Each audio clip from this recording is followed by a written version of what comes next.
Assalamualaikum warahmatullahi wabarakatuh. Selamat sore pemirsa. Pemirsa, sehubungan dalam rangka hari ulang tahun TNI yang ke-77 yang mengangkat tema TNI adalah kita. Kali ini kita akan berbincang bersama, berdialog tentang wujud kemanunggalan TNI dengan rakyat. Kita akan berbincang dengan narasumber kita hari ini. Telah hadir bersama kita. Yang pertama ada Bapak Mayor Jenderal TNI Ahmad Daniel Chardin, Pangdam 1 Bukit Barisan. Selamat sore, Pak. Selamat sore. Selanjutnya telah bersama kita hari ini Bapak Laksamana Pertama TNI Johannes Janarko Wibowo selaku Danlan Tamal 1 Belawan. Selamat sore, Pak. Selamat sore. Selanjutnya telah bersama kita juga di sini Pak Marsikal Pratama TNI Bapak Muhammad Nurdin, Komandan Komando Sektor 1 Medan. Selamat sore, Pak. Selamat sore. Assalamualaikum.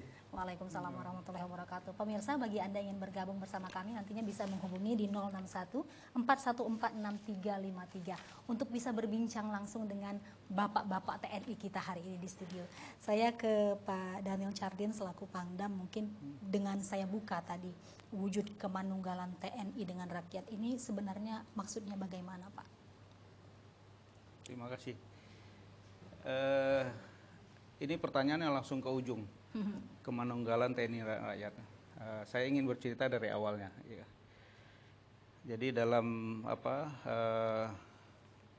fungsi utama TNI itu ada dua. Satu, kita fungsi pertempuran. Kita siap bertempur dalam kondisi damai. Kita lakukan ini dengan cara-cara kita terus berlatih. Nah, itu fungsi utamanya TNI. Kemudian fungsi kedua yang kita emban adalah pembinaan teritorial. Nah, pembinaan teritorial ini ada 3 objeknya, ya: geo, demo, konsos, geografi, demografi, kondisi sosial. Pembinaan terhadap geografi ini di outputnya adalah terbentuknya ruang juang.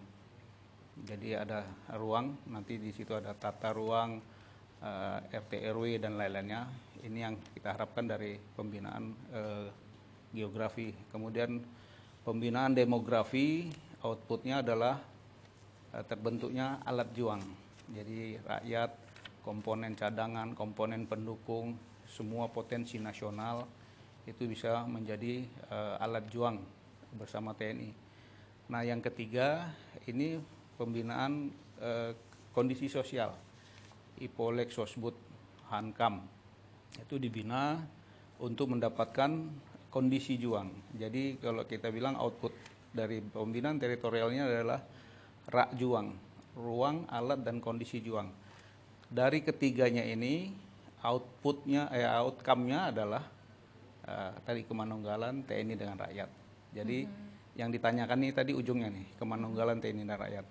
Kemudian dalam untuk mencapai output tadi rak juang, kita ada 3 metode yang kita lakukan.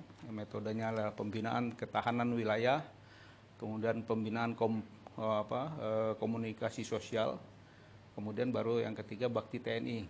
Bahkan kalau di doktrin KEP, doktrin Kartika Eka Paksi yang terakhir, ada pembinaan perlawanan wilayah. Jadi itu ada metodenya. Dan outcome-nya tadi kemanunggalan TNI dan rakyat ini karena kita memang mengadop sistem pertahanan kita adalah sistem pertahanan rakyat semesta. Jadi TNI tidak mungkin menyelesaikan masalah semuanya. Permasalahan pertahanan sekalipun tidak bisa berdiri sendiri karena memang sistem yang kita bangun, kita melibatkan semua masyarakat. TNI adalah komponen utama, sedangkan komponen-komponen bangsa lainnya itu diatur menjadi komponen cadangan maupun komponen pendukung.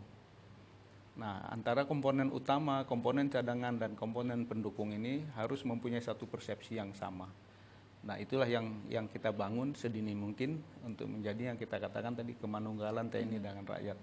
Sehingga TNI sebagai komponen utama dengan komponen masyarakat dengan semua potensi lainnya itu mempunyai satu persepsi yang sama tentang pertahanan negara, tentang apa yang harus dilakukan dalam membangun negara ini menjadi satu kesatuan. Nah, itu. Kemudian langkah-langkah nyata yang kita lihat dari Kemanunggalan ini, bagaimana kita melakukan tentara manunggal masuk desa. Itu adalah salah satu upaya yang kita lakukan, membangun daerah-daerah terisolir dengan bekerja sama. Jadi TNI dengan kelompok-kelompok masyarakat itu terlihat bekerja sama.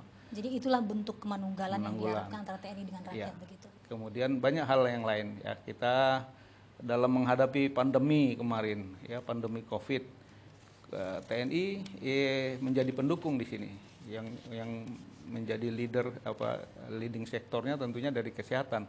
Kita punya dinas-dinas kesehatan, punya satuan-satuan kesehatan yang ada di jajaran TNI, kita mendukung. Dan karena kita punya persepsi yang sama untuk mengatasi segala macam bentuk ancaman ataupun gangguan tadi, dengan yang kita sebut kita manunggal, akhirnya kita tidak berhitung tenaga, tidak berhitung waktu, tidak berhitung untung rugi dalam mengatasi permasalahan itu. Dan Bapak melihatnya bagaimana respon masyarakat mengingat kemanunggalan ini hendak dibangun TNI dengan rakyat? Ini sesuatu yang harus dibangun terus-menerus. Ya. Jadi sejauh ini kondisi ini sudah cukup baik, tapi tentunya kita tidak berhenti di satu titik. Jadi kita tidak hanya ingin baik, tapi harus terus semakin baik dan semakin terpelihara. Kemudian juga kita generasi ke generasi itu harus terus kita tularkan.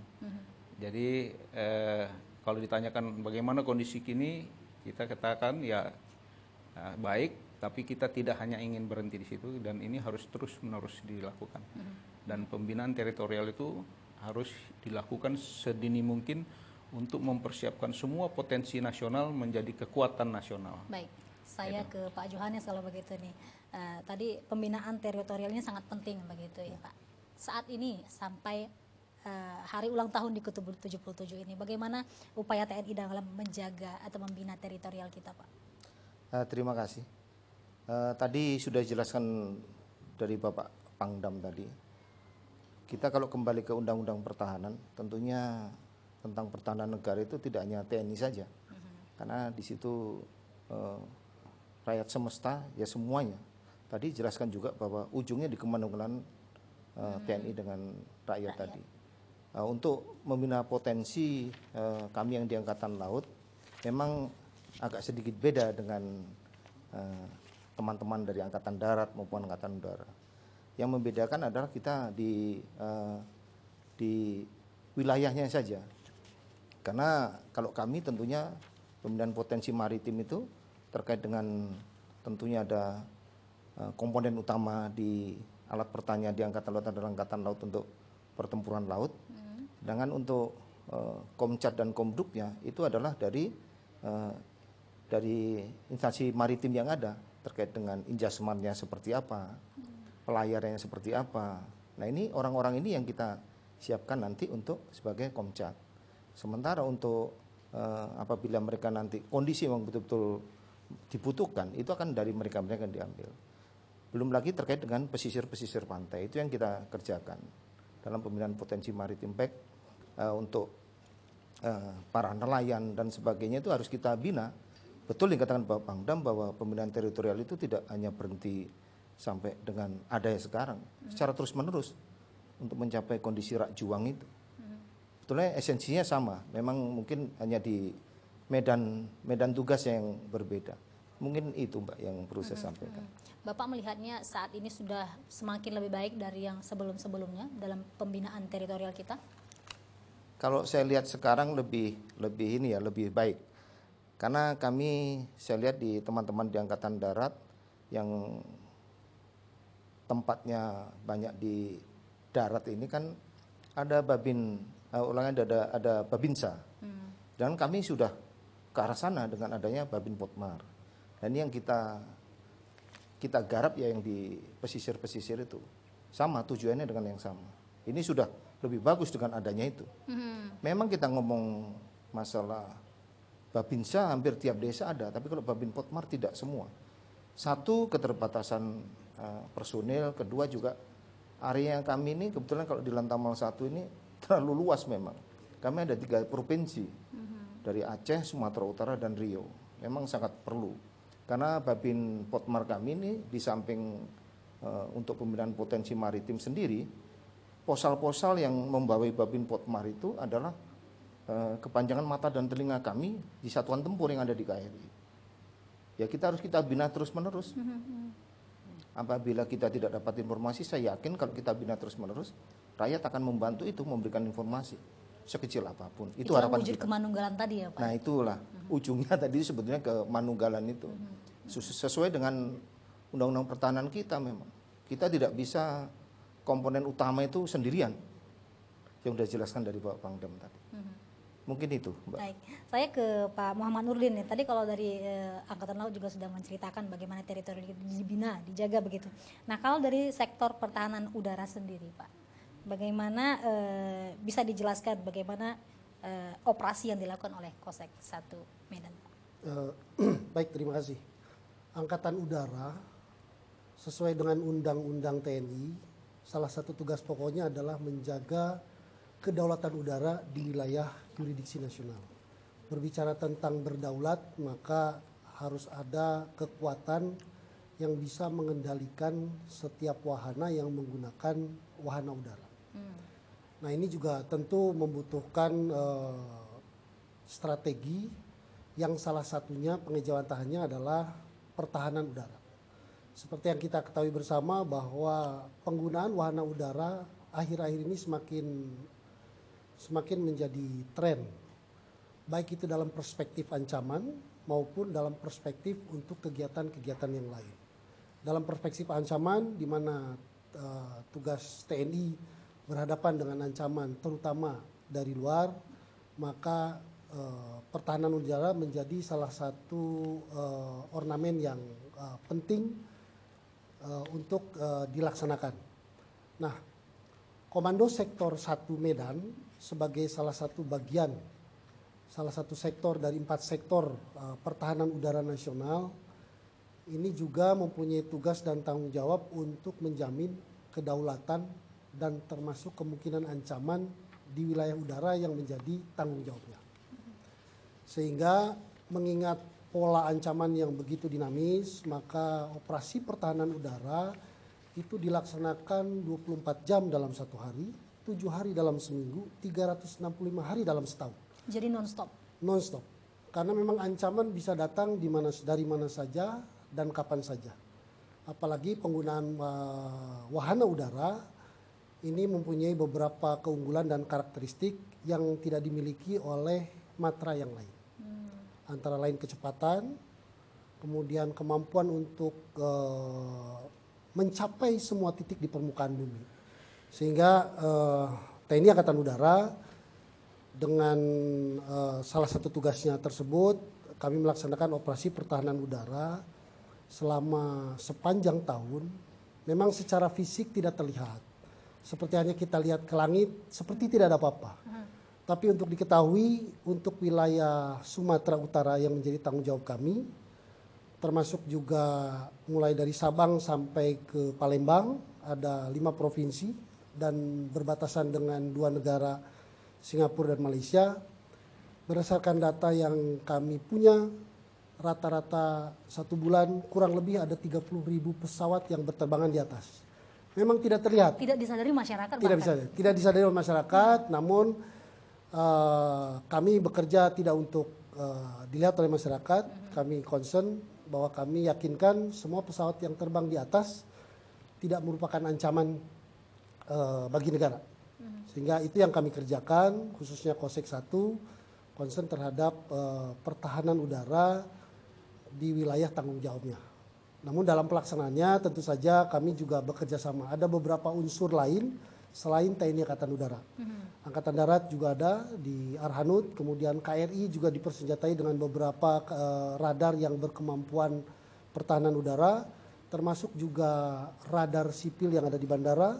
Kemudian juga ada MCC, Military Civil Coordination, yang mengkoordinasikan antara radar sipil dengan radar militer terkait dengan pelanggaran udara. Demikian kira-kira. Baik, Saya ke Pak Pangdam lagi nih kalau begitu Pak. Tadi beberapa dijelaskan bahwa rakyat ini harus diajak begitu, tidak bisa saja hanya komponen utamanya adalah TNI tapi harus bersama rakyat begitu Pak. Jadi kalau kedekatan TNI dengan rakyat ini adalah merupakan pertahanan negara, ini maksudnya bagaimana Pak agar disadari masyarakat bahwa masyarakat harus ikut begitu menjaga pertahanan negara? Kedekatan TNI dengan rakyat itu sesuai dengan doktrin sistem pertahanan kita. Kita mengadopsi doktrin sistem pertahanan kita adalah Sishankam Rata, atau ada yang menyebut Sishanta, sistem pertahanan semesta, atau sistem pertahanan keamanan rakyat semesta. Jadi memang wilayah Indonesia yang begitu luas, terdiri dari pulau-pulau yang tersebar, yang dipisahkan oleh laut-laut kita ini cukup luas. Jadi di udara ada angkatan udara, di laut ada angkatan laut, di darat kita ada angkatan darat. Kemudian kita sendiri dari sisi jumlah tidak memungkinkan kalau kita sendiri yang mengamankan keseluruhannya. Personilnya tadi ya Pak ya? Dari sisi personel juga, dari sisi persenjataan juga kita masih relatif terbatas. Namun demikian dengan sistem yang kita bangun ini, kita membangun sedini mungkin kesiapan seluruh rakyat kita untuk ikut berperan sesuai dengan strata dan sesuai dengan fungsi masing-masing. Ini yang kita lakukan. Jadi kedekatan itu menjadi sangat penting karena pada saat terjadi sesuatu semuanya kita ikut terlibat di dalamnya untuk pertahanan keamanan. Contoh sederhana yang paling gampang yang pernah kita lakukan ketika dulu saya di Satuan Kopassus, kita harus mengamankan Jakarta karena Jakarta rusuh. Satuan Kopassus harus berangkat. Saya dari Serang berangkat ke Jakarta. Ketika kita berangkat ke Jakarta, pertanyaannya siapa yang mengamankan anak, istri dan pangkalan kita di asrama? Nah, ternyata karena kita sudah mempersiapkan, ada PNS kita, ada anak-anak muda kita, ya ASN kalau sekarang, dulu PNS itu kita sudah persiapkan mereka sudah kita latih. Mereka juga punya kemampuan untuk menembak, kemampuan menggunakan senjata. Sehingga ketika kita harus berangkat ke Jakarta, ya semuanya berangkat. Yang mengamankan pangkalan, itu PNS kita organisir. Mereka yang mengamankan anak istri dari prajurit dengan pangkalan prajurit. Itu contoh kecil yang sederhana. Nah, kira-kira kalau dalam konteks negara, kira-kira bisa seperti itu. Ketika harus berhadapan dengan lawan, dengan musuh, tetap TNI yang harus akan bertempur. Tapi ada satuan-satuan di pangkalan, ada wilayah, itu siapa yang harus menjaga? Ya semua komponen. Yang tadi katakan komponen cadangan, kita ada komponen cadangannya itu komponen yang sudah diorganisir sedemikian rupa, yang dia siap untuk ditugaskan, bahkan menggantikan komponen utama. Nah, contohnya Menwa, ada mungkin ada ormas yang sudah dilatih. Nah, itu termasuk kepolisian dan lain-lainnya. Baik. Tapi mengingat tadi ormas dan masyarakat yang juga dikerahkan untuk menolong tentara begitu kalau kita katakan, apakah ini diperlukan pelatihan pembinaan militer kepada sipil Pak? Dalam batasan tertentu sudah dilakukan itu. Ya, sekarang Menhan kita sedang melaksanakan pelatihan-pelatihan Komcat, komponen cadangan yang dilatih ada di Rindam waktu itu dilatih. Setelah dilatih mereka diorganisir, tapi setelah itu dikembalikan ke fungsi semula. Nanti dalam saat-saat tertentu apabila dibutuhkan mereka bisa diorganisir kembali. Nah, dan mungkin kalau memang anggaran negara cukup, idealnya dalam setahun mungkin mereka akan dijadwal untuk berlatih. Rutin begitu ya Pak ya, dibina. Jadi dalam mungkin satu semester dia berlatih 1 minggu untuk penyegaran, habis itu kembali lagi ke tugas fungsi yang masing-masing. Dan ini juga yang sudah dilakukan, contohnya kayak Singapura. Singapura itu ada NSS, National Security System. Dia punya kepangkatan-kepangkatan tertentu masyarakatnya itu. Pada waktu tertentu dia kumpul, diorganisir, berlatih. Setelah selesai berlatih dia kembali ke fungsi semula. Jadi itu komponen cadangan. Dan saat ini sebenarnya kita sudah lama itu teorinya dulu dari Undang-Undang tahun 82 dulu sudah ada rakyat terlatih disebutkan. Rakyat terlatih. Nah, dalam bentuk organisasi-organisasi Ormas kah atau ke Menwa, ada dulu Hansip, ada Wanra, itu kan organisasi-organisasi yang sudah dipersiapkan. Nah, tapi tetap tugas dia tentunya dalam batasan tugas-tugas yang bisa diemban oleh kelompok komponen cadangan. Nah, jadi menarik sekali ya Pak ya, pembinaan memang dilakukan juga agar bersama bisa dengan TNI menjaga pertahanan negara begitu ya Pak ya, jika diperlukan. Baik, kita masih akan kembali lagi nih Bapak-bapak, masih berbincang bagaimana pertahanan kita, tapi sesaat lagi setelah pesan-pesan berikut ini, pemirsa tetaplah bersama kami.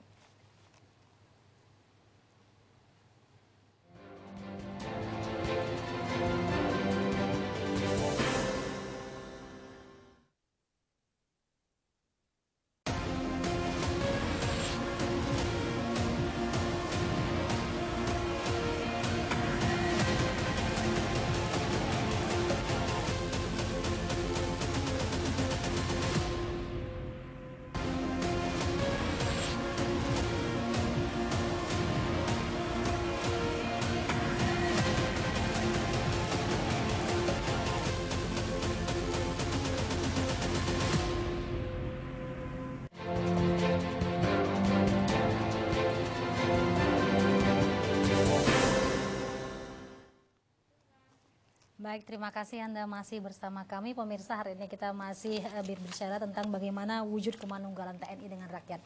Bagi Anda yang ingin bergabung bersama kami, bisa langsung menghubungi di 0614146353. Bisa berbincang langsung dengan para narasumber kita yang hebat-hebat hari ini bersama kita di sini. Saya ke Pak Johannes dulu. Nah, ini Pak, tadi kalau dilihat bagaimana kerjasama rakyat dengan tentara, tadi sudah disebutkan juga nih pengalaman Pak Pandam begitu.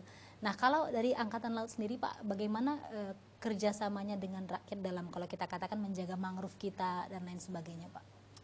Terima kasih Mbak. Beberapa waktu yang lalu kita memperingati Hari Mangrove Sedunia. Ini kalau khususnya di Angkatan Laut itu dilaksanakan secara serentak. Dan itu ada 77 titik. Salah satu titik yang untuk yang di Sumatera Utara ini ada satu titik. Itu ada di kami pilih daerah Serdang Berdage. Sampai dengan saat ini kita tanam sudah 25.000. Dari 12 hektar itu masih kurang. Dan kita siapkan kebersamaan kami dengan masyarakat setempat.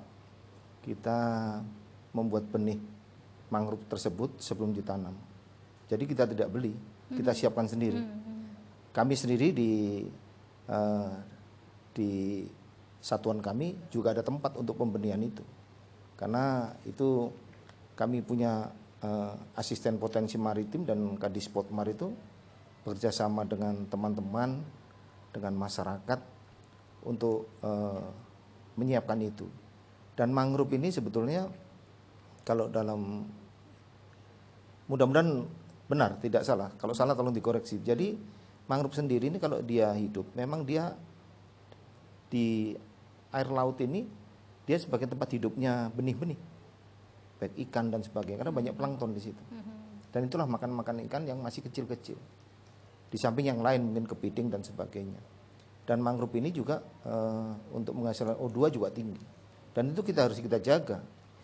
Karena mangrove ini sebetulnya nilai ekonomisnya juga tinggi.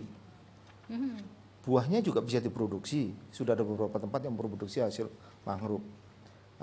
Pohonnya sendiri juga bisa digunakan untuk bracket-bracket itu. Namun dengan cara selektif harus di mana yang ditanam, mana yang harus digunakan untuk hasil produksi. Kita sama-sama menjaga dengan masyarakat setempat. Dan di Belawan sendiri juga ada. Nah, ini sebagai potensi pariwisata juga sebetulnya. Beberapa tempat sudah saya lihat. Contoh yang sudah saya lihat di Belawan ini juga sudah ada pariwisata untuk mangrove. Yang daerah Aceh itu di Langsa sudah bagus sekali. Dan itu sebetulnya mangrove terbesar nomor 3 itu Indonesia untuk itu sekarang itu. Dan itu sangat potensial sekali untuk pengembangan pariwisata. Tentunya sama-sama menjaga, karena mangrove itu hidupnya di pesisir, di pinggir laut. Nah, itulah kita jaga sama-sama untuk tujuan utamanya kita menyatu dengan masyarakat. Sedangkan mangrove dan menanam mangrove itu kan hanya cara kita untuk Dekat menyatukan dengan diri rakyat. dengan masyarakat. Sesuai tema yang sudah disampaikan oleh pemimpin TNI bahwa TNI adalah kita. Kalau cerita sejarah kan TNI itu kan dilahirkan dari masa perjuangan dulu, dari rakyat, akan kembali juga nanti ke rakyat lagi, karena setelah pensiun kita rakyat lagi. Dan inilah yang menjadi inti kekuatan pertahanan negara Indonesia ini. Itu yang sebetulnya ditakuti oleh negara lain, karena kekuatan bangsa ini, kalau kita ngomong kemampuan alutsista dan personilnya, memang ada yang lebih bagus. Tapi untuk balancing di dalam suatu wilayah, itu tentu kekuatan itu akan berbicara di sana. Tapi kekuatan yang tidak punya oleh negara lain adalah nasionalisme yang tinggi. Itu berkat kemanunggalan TNI dan rakyat yang sudah dijelaskan sama Pak Pangdam tadi. Sesuai dengan Undang-Undang Pertahanan Negara, menganut si santai itu. Jadi kalau melawan Indonesia itu bukan melawan tentaranya, seluruh rakyat Indonesia. Dan itu terbukti pada saat mulai 45 sampai agresi Belanda itu. Dan itu yang sampai sekarang, saya udah beberapa negara saya datangi, sering saya cerita-cerita seperti itu, mereka juga menanggapi hal itu. Memang Indonesia seperti itu. Itu yang yang menjadi kekuatan utama bangsa Indonesia. Di samping untuk bekerja sama untuk bukan hanya pertahanan tentunya, terkait dengan bangsa ini kan harus hidup dengan perekonomiannya. Saya yakin kita sepakat yang ada di sini, TNI yang di suatu wilayah itu pasti, dan itu sudah perintah untuk mendukung pemerintah daerah dalam melaksanakan pembangunan, peningkatan ekonomi dan mensejahterakan rakyat, itu pasti. Itulah ujung dari kemanunggalan TNI dan rakyat tadi. Mungkin itu, Mbak. Baik. Jadi memang harus dibina terus ya Pak ya, hubungan TNI dengan rakyat ini, karena inilah kekuatan terbesar kita tentunya. Saya ke Pak Muhammad Nurdin dulu. Pak Muhammad Nurdin, ini selain menjaga pertahanan udara, tadi kalau Angkatan Laut melakukan pemeliharaan mangrove. Nah, kalau dari Kosek 1 sendiri, apa yang dilakukan untuk kepentingan masyarakat selain menjaga pertahanan udara tadi, Pak? Baik. Angkatan Udara juga menyadari memang tugas pokoknya di udara, tapi sejatinya sebagai manusia hidupnya di darat. Atas dasar itu tentu pimpinan Angkatan Udara juga memberikan garis kebijakan, juga kita ikut membina potensi dirgantara. Namun sebelum saya jelaskan, dalam kesempatan yang baik ini perlu saya sampaikan pula, jadi di Medan ini ada 3 institusi Angkatan Udara yang satu sama lain tidak saling membawahi. Jadi saya Komando Sektor 1 Medan, tugasnya adalah sebagai satuan yang melaksanakan operasi pertahanan udara. Jadi kami ini adalah satuan operasi. Kemudian ada juga Lanut Suwondo. Ini adalah satuan teritorial. Tugas pokoknya adalah mendukung operasi penerbangan dan juga pembinaan teritorial dengan perangkatnya. Satuan yang ketiga adalah Wing 3 Kopasgat. Ini adalah satuan khusus Angkatan Udara yang memang dilatih untuk tugas-tugas yang sifatnya khusus. Seperti perang begitu dan sebagainya. Perang, anti teror, sama seperti halnya pasukan khusus yang dimiliki oleh Angkatan Darat maupun Angkatan Laut. Jadi 3 institusi ini tidak saling membawahi. Namun sekali lagi, karena kami Kosek 1 juga menyadari habitat kami di darat, kami juga butuh bersosialisasi, kami juga ingin kehadiran kami juga dapat dirasakan manfaatnya oleh masyarakat, apapun itu bentuknya. Nah, salah satu bentuk konkret yang Kosek 1 laksanakan tentu saja menyesuaikan dengan fasilitas dan kemampuan dari sumber daya manusia yang kita miliki.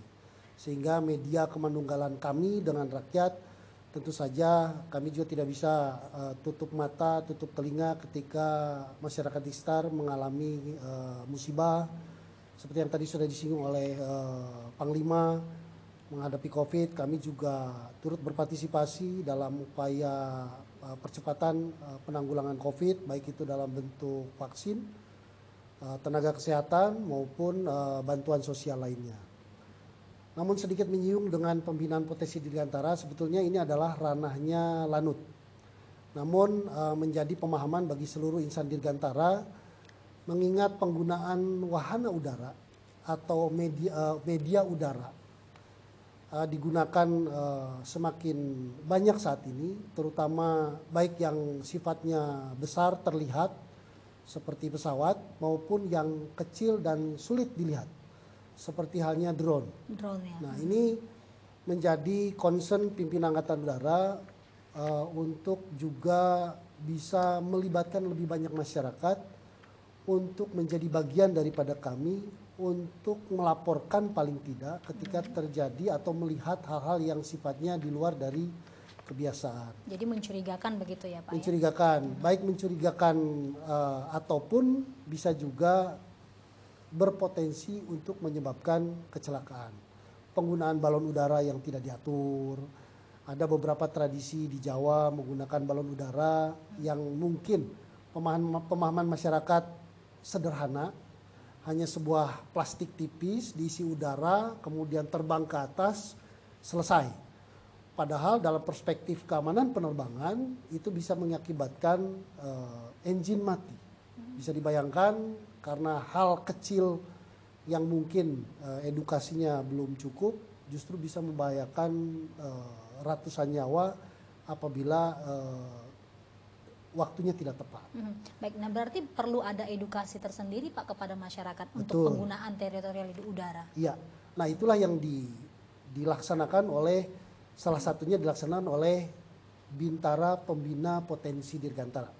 Jadi mensosialisasikan kira-kira bentuk wahana apa yang menggunakan wahana udara yang bisa membahayakan baik itu penerbangan maupun hal-hal lain yang sifatnya mencurigakan dan mengancam pertahanan negara seperti misalkan drone yang dipersenjatai atau mungkin survei-survei yang ilegal, yang tidak berizin, intinya demikian. Jadi kita sangat berharap ada partisipasi dari masyarakat untuk bisa ikut bersama-sama menjaga udara ini supaya memang aman karena trennya sekarang sedang naik demikian. Jadi memang harus masyarakat melihat juga sering-sering ke langit ya Pak ya. Harus Ya, melihat. sambil naik motor mungkin sekali-kali nengok ke atas. Iya, baik. Kira-kira gitu. Asal jangan jadi accident lah. Iya, Gitu ya. Pak. Baik, saya kembali ke Pak Pangdam ini, Pak Majen TNI Ahmad Daniel. Pak, tadi sudah disebutkan juga nih, TNI selain menjaga pertahanan, TNI juga turut serta dalam mengatasi apa yang lagi ada di masyarakat, misalnya ekonomi yang tidak stabil. Apa hal-hal yang dilakukan TNI untuk hal-hal tersebut, Pak? Iya. Sebenarnya keterlibatan TNI dalam ikut membantu perekonomian, kesejahteraan ini adalah amanat undang-undang. Ya, kita tahu di pembukaan alinea keempat itu ada tujuan nasional, ada 4. Ya, jadi 2 dari aspek pendekatan kesejahteraan itu memajukan kesejahteraan umum,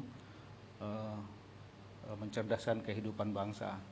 Itu adalah aspek kesejahteraan. Kemudian 2 lagi dari 4 tujuan nasional ini, 2 menjaga melindungi segenap bangsa Indonesia dan seluruh tumpah darah Indonesia, menjaga ketertiban dunia. Itu aspek keamanan. Jadi 2 ini kesejahteraan dengan keamanan ini 2 hal seperti 2 sisi mata uang yang tidak terpisah. Ya, kita tidak mungkin membangun dengan baik apabila kondisi tidak aman. Tapi juga kita tidak akan bisa membangun keamanan yang baik kalau rakyat itu juga tidak sejahtera. Jadi kalau kita melakukan itu memang amanat dari konstitusi kita. Dan yang kita lakukan ya dengan pendekatan-pendekatan yang dilakukan melalui program Binter tadi, kita terlibat banyak ya. Kita di satuan-satuan juga punya koperasi, pusat koperasi, primer koperasi. Ini bisa bersentuhan dengan masyarakat. Kemudian kita juga punya program-program seperti yang sekarang kita laksanakan ketahanan pangan ya. Kita sibuk dengan yang lalu kita melakukan UPSUS, upaya khusus meningkatkan pertanian. Kita ikut terlibat dalam mencetak sawah. Nah, ini adalah upaya-upaya kita dalam mencoba menjaga meningkatkan kesejahteraan melalui kegiatan-kegiatan ekonomi. Kita juga ada pembinaan-pembinaan UMKM yang kita lakukan ya, bersama dengan puskop kita, dengan primer kita. kehadiran TNI sendiri di wilayah itu secara pasif saja sudah membantu perekonomian. Ya, berada di suatu daerah yang agak terpencil dengan kekuatan 1000, kalau masing-masing 1000 personel ini gajinya ada paling minimal diambil 5 juta saja, berarti ya sudah ada 5 miliar uang yang bergerak di yang tempat berputar di wilayah. Itu kan salah satu kegiatan secara pasif. Belum lagi kalau kita aktif dengan kegiatan-kegiatan yang tadi. Jadi banyak hal yang kita lakukan untuk ikut membantu. Ketahanan pangan ini kita juga lakukan.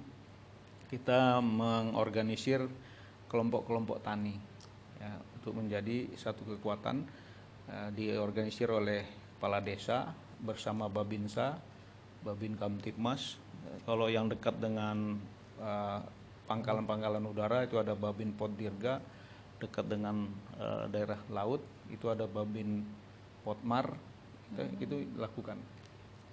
Kita harapkan petani pure berpikir untuk bertani dengan baik. Tugas-tugas di luar pertanian untuk mendukung dia bertani dengan baik itu, situlah fungsi kita untuk pendampingan tadi, ya, pengawasan, pendampingan, sehingga mereka sulit mendapatkan KUR karena ada persyaratan-persyaratan yang harus dilengkapi. Nah, kita yang di Koramil, yang di Kodim itu membentuk organisasi kelompok tani ini, kemudian persyaratannya itu kita yang mendukung, membantu. Kita mengkomunikasikan dengan dinas pertanian kah, dengan dinas terkait. Jadi menjembatani lah masyarakat dengan dinas. Sehingga begitu dapat KUR, tetap yang bertani adalah petaninya. Bukan tentara berubah menjadi petani. Tapi kita berharap petani kita concernnya benar-benar bertani yang baik, menghasilkan hasil yang maksimal. Nah, kemudian kelemahan-kelemahan mereka dalam mengkomunikasikan kegiatan-kegiatan penunjangnya untuk bertani yang baik itu, disitulah peran kita pendampingan. Itu yang coba kita lakukan. Jadi kita ada kerjasama dengan ada kelompok santri tani NU, itu ya, nasional ya. Nah, kebetulan dia ada di Riau dengan Sumatera Utara, kita buat kelompok tani kerjasama. Baik. Jadi sangat dirasakan masyarakat kehadiran dari para TNI ini tentunya begitu ya Pak ya. Kita harapkan begitu. Kita harapkan kehadiran kita bisa bermanfaat kepada orang banyak ya, kepada masyarakat luas. Baik. Ya. Masih banyak lagi hal yang mau dibahas Pak. Banyak lagi kegiatan bapak-bapak TNI ini yang berdampak ke masyarakat. Tapi kita bahas sesaat lagi setelah pesan-pesan berikut ini. Pemirsa tetaplah bersama kami akan kembali.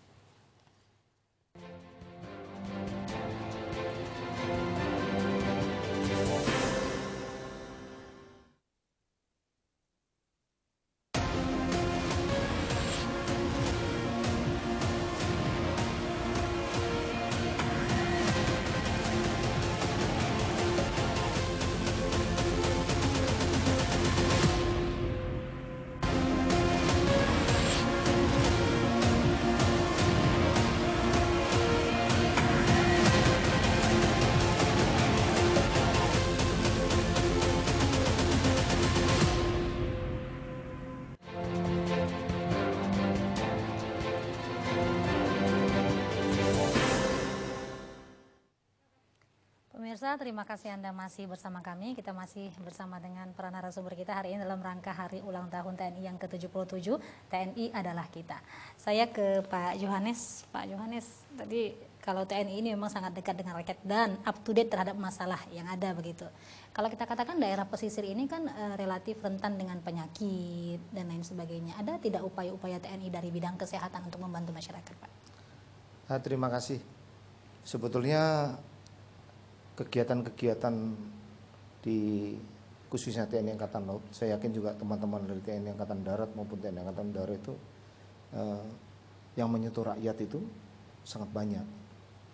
Kadang-kadang kami sendiri tidak pernah mengekspos juga. Yang penting betul kata Pak Pangdam tadi, bahwa kita itu berbuat yang penting bermanfaat untuk masyarakat. Di samping kami sebagai alat pertahanan negara. Untuk terkait dengan yang di Angkatan Laut, kami juga melaksanakan kegiatan-kegiatan terkait dengan daerah pesisir yang secara nyata kita dalam kegiatan bakti kesehatan untuk yang di masyarakat pesisir, biar kita membantu Salah satu contoh kemarin kami membuat Kampung Bahari Nusantara. Dan ini kok teman-teman dari Angkatan Darat, dari Bapak Pangdam itu Kampung Pancasila. Dan ini kok dari teman-teman Angkatan Darat ini Kampung Dirgantara. Di Kampung Bahari Nusantara ini kami sekarang memfokuskan di daerah pesisir di Kabupaten Serdang Bedagai. Itu di Desa Bagan Kuala di Kecamatan Tanjung Beringin. Di situ ada beberapa klaster. Mulai klaster edukasi, klaster kesehatan, klaster ekonomi, klaster pariwisata dan klaster pertahanan. Kesehatan itu khusus klaster kesehatan. Di sana ada puskesmas pembantu yang waktu itu sudah tidak layak pakai. Ini kami rehab ulang dan sekarang sudah layak. Dan kami isi dalamnya situ tempat tidur pemeriksaannya, meja pemeriksaan dan sebagainya, termasuk personil kesehatan. Jadi kami hampir tiap Kamis itu satu dokter yang di rumah sakit kami kirim dengan pembantunya, maksudnya perawat dan sebagainya, bidan. Dan yang kami kirim adalah dokter spesialis. Karena ini untuk membantu mereka. Siapa tahu ada yang berobat itu, di samping dia bisa mengobati umum, dia bisa menyampaikan apa keahlian dia kepada masyarakat tempat. Dan inilah kita laksanakan, termasuk untuk yang klaster edukasi itu. Di situ ada rumah pintar yang dulu juga tidak layak pakai. Sudah kita rehab semua. Dan ini sudah kita serahkan sama pemerintah daerah. Dan kita isi, ada komputer, kita siapkan untuk wifi-nya untuk mereka belajar. Jadi Kita isi masyarakat tinggal menikmati. untuk masyarakat situ. Untuk klaster pariwisata juga kita, ini sekalian promosi mungkin. Jadi di pantai sana itu, pantainya sebetulnya bagus, pasir putih tidak terkelola. Akhirnya kami siapkan di sana. Kami buatkan tempat kayak selfie gitu kalau foto-foto. Tepatnya di mana itu, Pak? Itu di Tanjung Beringin. Desanya Bagan Kuala. Silakan ke sana nanti. Ini kita buat bagaimana mereka itu bisa hidup di sana. Kesehatan kita bantu, menggerakkan perekonomian di sana, dan sekarang udah mulai ramai pantai itu. Baik. Dan kita yang klaster ekonomi juga kita bantu, ada mungkin teman-teman dari Angkatan Darat itu ke petani-petani yang sifatnya penanaman. Kami juga pelaksanaan itu. Baik. Sebenarnya sama, cuma kami ada tambahan terkait dengan ada pertambahan di wilayah sana yang kita bantu, ada 22 tambak. Kita bantu benih, udang, sama pakannya. Jadi kalau dikatakan Kampung Bahari Nusantara ini bukan hanya tadi kesehatan, kalau tadi disinggung Tidak, kesehatan, makanya. edukasi, juga ekonomi dan lain sebagainya. Nah, saya kepada Pak Nurdin dulu nih kalau begitu. Nah, kalau dari Kosek sendiri ini dikatakan bahwa hal yang sering dilakukan adalah olahraga yang melibatkan masyarakat. Sebenarnya targetnya apa nih, Pak? Mau dapat atlet-atlet baru atau bagaimana? Jadi karena menyesuaikan dengan kewenangan serta fasilitas yang kami miliki, maka kami lebih fokus ke olahraga selain dari yang tadi sudah kami sebutkan. Ketika bakti sosial, kami juga turut berpartisipasi karena memang kami mempunyai kemampuan dan ada perangkatnya. Nah, perangkat yang lain karena fasilitas olahraga cukup lengkap di Kosek, maka melalui jalur olahraga kami mencoba bisa lebih berperan di mata masyarakat dan mudah-mudahan bisa dirasakan manfaatnya dengan tujuan sederhana sebetulnya. Jadi saya kira tugas untuk mengolahragakan masyarakat dan memasyarakatkan olahraga memang menjadi keinginan dari semua. Nah, kebetulan kami ada fasilitas, maka kami menggugah masyarakat untuk bisa lebih banyak terlibat dengan menyediakan event-event, menyelenggarakan event-event pertandingan olahraga supaya mereka lebih tergugah untuk bisa berpartisipasi, tidak hanya sekedar sehat, bahkan mungkin ada tujuan lain bisa berprestasi di event yang lebih besar. Itu aja kira-kira. Baik, saya ke Pak Ahmad Daniel nih Pak. Tadi banyak sekali nih program-program yang sudah dilakukan. Tadi nggak tersebutkan lagi tuh Pak, saking banyaknya. Nah, dan beberapa program yang kami soroti juga bagaimana TNI ini bisa membangun daerah yang tadinya tertinggal menjadi lebih baik. Sebenarnya Pak, ini bagaimana programnya dan apa syaratnya agar bisa dipilih oleh TNI untuk bisa dijadikan lebih baik desanya begitu Pak? Singkat saja Pak. Kita saat ini sudah sejak lalu ya sampai dengan saat ini salah satu program untuk masuk ke desa itu adalah dengan TMMD yang dulu disebut AMD, ABRI Masuk Desa, kemudian saat ini berubah nama menjadi Tentara Manunggal Masuk Desa. Okay. Nah ini adalah kegiatan lintas sektoral, jadi dari TNI melibatkan juga dari darat, laut, udara, kemudian juga dari kepolisian, dari stakeholder lainnya. Jadi lintas sektoral ya Pak ya, lintas semua sektoral, instansi. ya. Kemudian untuk memilih daerah itu bisa masuk ke dalam program TMMD ini adalah pertama yang kita lakukan adalah kita mencari sasaran-sasaran secara bottom up. Jadi dari babinsa di desa itu dia tahu apa keinginan masyarakat di desa, apa yang paling dominan dibutuhkan di desa tersebut, apa yang belum terpenuhi di desa, dan itu mereka munculkan dan kita tangkap itu, kita data. Apabila yang diinginkannya itu bisa dilakukan oleh pemerintah daerah, itu kita lanjutkan ke pemerintah daerah. Artinya mungkin proyek itu sudah profitable, artinya banyak rekanan yang mau. Bankable, sudah didukung oleh bank, artinya rekanan-rekanan atau perusahaan-perusahaan swasta bisa melakukannya. Tapi kalau dia unprofitable, tidak didukung bank, tidak didukung pemerintah populer, dan lain sebagainya, tidak terlalu populer kalau dilemparkan untuk lelang gitu. Nah, ini kita tangkap, inilah yang kita jadikan sasaran supaya kita hadir di situ. Baik, jadi menarik sekali nih, semua ranah, semua lini ini dipegang oleh TNI untuk dibantu masyarakat begitu. Nah, mungkin di akhir sesi ini Bapak, saya memberikan waktu kepada Bapak-bapak untuk memberikan statement akhir untuk masyarakat dalam rangka Hari Ulang Tahun TNI ke-77 ini. Saya persilakan pertama Bapak Daniel, singkat saja Pak.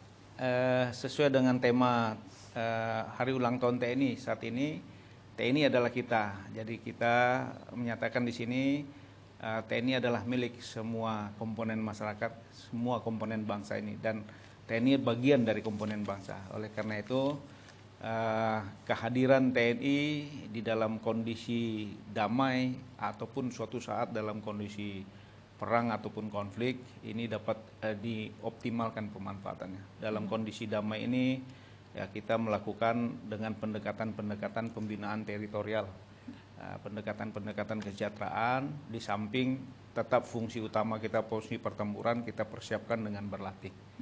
Mungkin ini yang kita sampaikan pada kesempatan ini. Baik, saya ke Pak Laksamana Pertama TNI, Pak Johannes Janarko Wibowo. Silakan Pak, singkat saja Pak.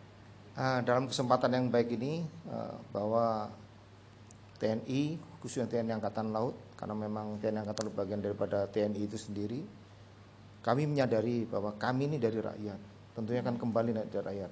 Saya yakin kami ini, di samping kami itu sebagai fungsi pertahanan, sebagai alat perang, kami juga untuk hadir di masyarakat ini agar bermanfaat juga dengan masyarakat. Mungkin itu aja. Baik, terima kasih. Selanjutnya terakhir nih Pak, Marsikal Pertama TNI Muhammad Nurdin. Silakan Pak, apa yang mau disampaikan ke masyarakat, singkat saja Pak. Yang pertama tentu ucapan terima kasih yang tidak terhingga Angkatan Udara atas seluruh partisipasi masyarakat dalam rangka membantu Angkatan Udara dalam pelaksanaan tugas pokok maupun tugas tambahan. Kami juga menyadari kami masih perlu untuk perbaikan. Untuk itu ke depan kami sangat berharap bahasa manunggal TNI adalah kita tetap bisa kita dipertahankan. Kami juga sangat dengan tangan terbuka menerima masukan dari masyarakat untuk penyempurnaan pelaksanaan tugas pokok kami, menjaga kedaulatan negara di udara maupun hidup bermasyarakat dan bermanfaat. Baik, terima kasih Pak. Terima kasih Pak Pangdam 1 Bukit Barisan, terima kasih Pak Dan Lantamal 1 Belawan dan Bapak Komandan Komando Sektor 1 Medan. Pemirsa, demikianlah dialog kita hari ini, sangat menarik dalam rangka Hari Ulang Tahun TNI ke-77. Kita harus yakini bahwa TNI adalah kita. Saya Juli Julaiha Pulungan, mohon undur diri. Terima kasih atas perhatian dan kebersamaan Anda. Wassalamualaikum warahmatullahi wabarakatuh. Sampai jumpa.